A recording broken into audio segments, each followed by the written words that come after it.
So right now আমি এখন বেরিয়ে পড়লাম এল্লা থেকে নোয়ারা ইলিয়া যাওয়ার জন্য। আমার যে মিনি ভ্যান সেটা চলে এসেছে। এই মিনি ভ্যানের জন্য আমি পে করেছি অ্যারাউন্ড 1200 ইন্ডিয়ান রুপিস। এমনিও দেরি করে এসছে, ওরা আধা ঘন্টা পরে এসেছে। তো লেটস সি কখন আমরা গিয়ে পৌঁছাই।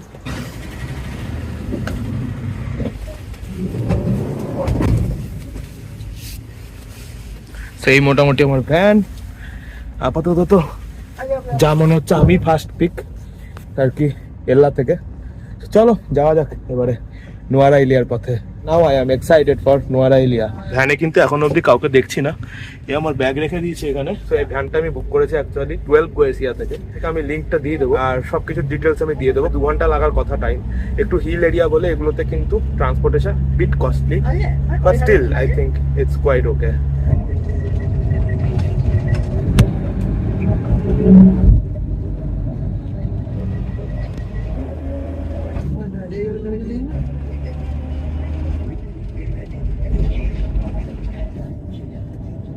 আমরা এখন চলে এসেছি নোয়ারা এলিয়াতে।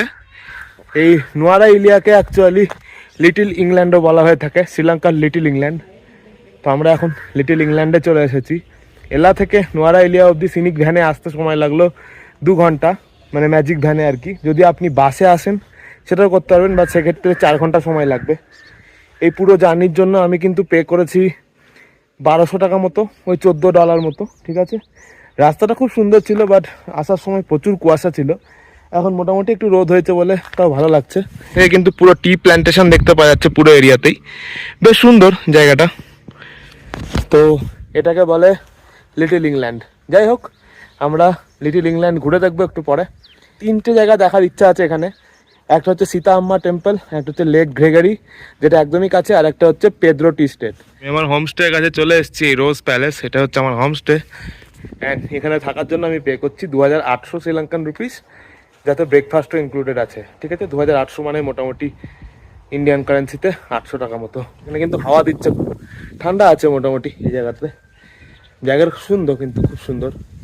বাকি চলো আগে একটু ফ্রেশন আপ হওয়া যাক, তারপরে বেরোবো। সো আমি এখন বেরিয়ে পড়েছি লিটল ইংল্যান্ডকে এক্সপ্লোর করার জন্য।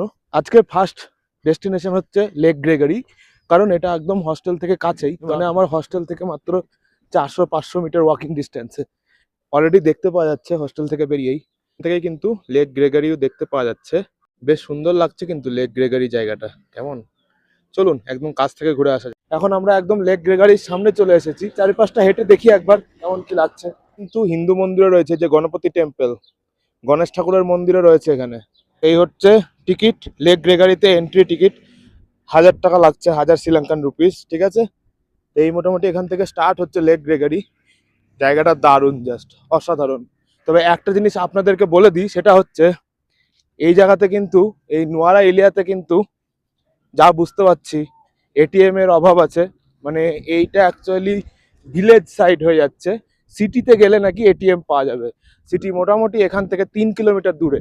মানে যে লোকেশনগুলো আছে, টুরিস্ট স্পটগুলো আছে, ওরা কিন্তু একটু ভিলেজ সাইডে। তো একটু মাথায় রাখবেন, এখানে যখন আসবেন না, তখন একটু টাকা পয়সা হাতে আনবেন, ঠিক আছে। মানে ক্যাশ একটু রেডি রাখবেন, আদারওয়াইজ প্রবলেম হতে পারে। তো যাই হোক, চলো এবারে লেক গ্রেগারিটা আমরা ঘুরে দেখি পুরোটা কেমন। আমার তো খুব সুন্দর লাগছে জায়গাটা। লোকজন কিন্তু এখানে বোটিং করছে, তো আপনাদের ইচ্ছা হলে সেটাও করতে পারবেন, ঠিক আছে। বোটিং এর মতো অ্যাক্টিভিটি এখানে রয়েছে। আর একটু আগে আমি দেখলাম স্পিড বোট রাইডও করছে লোকজন। তো বোটিং, স্পিড বোট রাইড এগুলো সবই করতে পারবেন এখানে আসলে লেক গ্রেগারিতে। বেশ ভালো আর কি স্পটটা, টুরিস্ট স্পটের মতো বানিয়ে রেখেছে পুরোটা। স্পিড বোট রাইড করছে, বোট রাইড করছে, আর জেটস্কি করছে না, জেটস্কি নয়, ওটা স্পিড বোটই, ছোট যে স্পিড বোটগুলো, স্পিড বোট রাইড করছে, ঠিক আছে। তো এগুলো সবই করতে পারবেন এখানে আসলে। চলুন এবারে পুরোটা ঘুরে ঘুরে দেখি আমরা।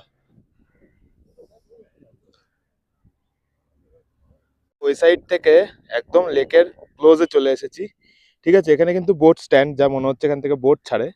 বাট এই জায়গা থেকে কিন্তু দারুণ লাগছে জায়গাটা।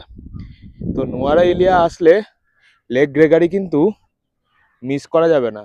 নোয়ারা এলিয়া আসলে অবশ্যই লেক গ্রেগারি ঘুরতেই হবে, খুব সুন্দর জায়গাটা। এমনি এটাকে লিটল ইংল্যান্ড বলে না, এখানে ঢুকেই বুঝতে পারছি। 1000 টাকা যে এন্ট্রি ফিটা নিচ্ছে মেনটেনেন্সের জন্য, ওয়ার্থ ইট আমার যা মনে হয়। বেশ সুন্দর, দারুণ লাগছে, আমার তো দারুণ লাগছে জায়গাটা, জাস্ট দারুণ।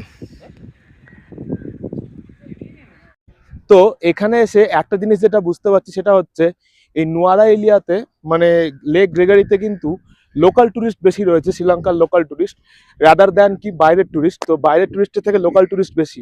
আমি জানি না আমি চিনতে ভুল করছি কিনা, কারণ শ্রীলঙ্কান আর ইন্ডিয়ান কোয়াইট সিমিলার দেখতে হয় মাঝে মধ্যেই। তো ইন্ডিয়ান টুরিস্ট আমি কমই দেখতে পাচ্ছি, বেশিরভাগই কিন্তু লোকাল টুরিস্ট দেখছি, আর বাইরেকার টুরিস্টও কম আছে। মেবি হয়তো সকালবেলায় আসে লোকজন, আমি বিকেলের দিকে এসেছি বলে হয়তো কম দেখতে পাচ্ছি, এটাও হতে পারে। সো এনিওয়ে পুরো এরিয়াটাই ঘুরে দেখা যাক, চলো।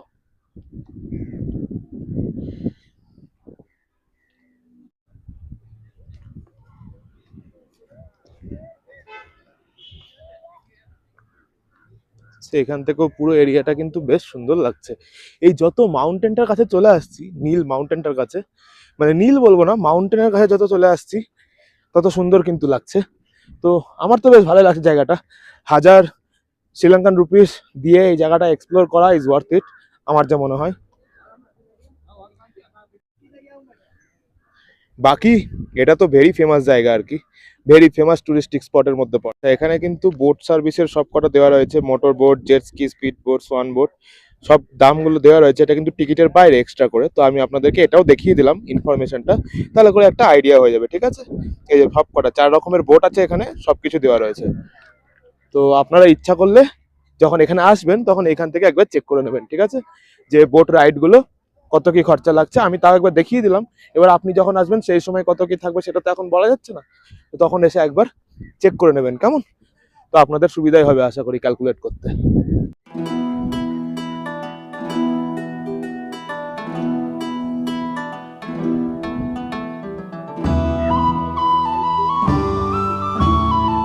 একটা খুব ভালো জিনিস সেটা হচ্ছে এখানে অনেক জায়গাতেই ফটো স্পটের মতো আর কি বসার জায়গা রয়েছে। তো ওই রেস্ট প্লেসগুলোতে আর কি ফটো স্পট, এগুলো একরকমের বসে বসে ছবি টবি তুলতে পারবেন। বেশ ভালো, বেশ ভালো, বেশ সুন্দর, আমার তো বেশ ভালো লাগছে। তো ফটো স্পটগুলো বেশ সুন্দর বানিয়েছে, বসার জায়গা, রেস্ট করাও যাবে, সাথে ছবিও তোলা যাবে, বেশ ভালো। ভিতরে কিন্তু ড্রোন নিয়েও লোকজন ঢুকছে, মোস্ট প্রবাবলি ড্রোনও অ্যালাউড আছে এখানে। ড্রোনের জন্য আলাদা করে কোনো পারমিট নিতে হয় কিনা আমি জানি না, শ্রীলঙ্কার জন্য একটু একবার চেক করে নেবেন ড্রোন আনার আগে, কারণ এখন তো অনেকেই ড্রোন ইউজ করে, তাই আর কি বলে রাখবো।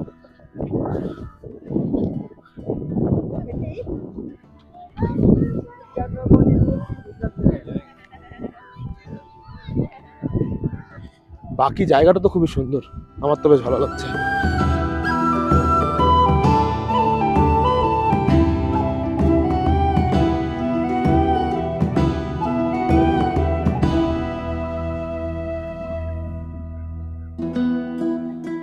আপনারা এখানে হর্স রাইডও করতে পারবেন, ঠিক আছে, অনেক রকম অ্যাক্টিভিটি রয়েছে যা বুঝতে পারলাম। মানে এখানে তো প্রায় 4-5 রকমের বোট রাইডও দেখলাম আছে, সাথে হর্স রাইডও রয়েছে। তো ইচ্ছা করলে এটাও করতে পারবেন। বেশ ভালো জায়গাটা, আমার খুব ভালো লেগেছে। ছোটোর ওপরে বেশ সুন্দর একটা সাজানো গোছানো জায়গা, অ্যান্ড আই লাভড ইট। শ্রীলঙ্কার টোটাল পপুলেশন হচ্ছে 2.2 করোড়ের কাছাকাছি। বাকি লোকজন খুবই ভালো, শ্রীলঙ্কার লোকজন প্রচণ্ড ফ্রেন্ডলি, ফটো তুললে বা ভিডিও করলে কেউ কোনো অবজেকশন দেয় না, তারা খুবই ভালো। ইভেন আমাকে জিজ্ঞেস করছে তুমি ব্লগার কিনা, অনেকেই দেখলাম জিজ্ঞেস করলো আমাকে। আই লাইক দ্যাট, অ্যাকচুয়ালি এখানকার মানুষজন খুবই ভালো, মনে হলো এটা বলার, তাই বললাম।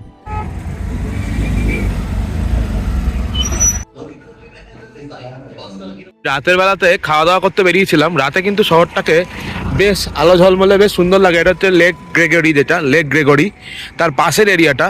এই লেকটাকে ঘিরেই কিন্তু পুরো শহরটা, যা মনে হচ্ছে যেমন ভিয়েতনামে সাপা, ঠিক সেরকমই, ঠিক আছে। সাপা লেক ঘিরে যেমন সাপা শহর, ঠিক তেমনি লেক গ্রেগরি এটাকে ঘিরেই হচ্ছে পুরো নোয়ারা এরিয়া টাউন, কেমন।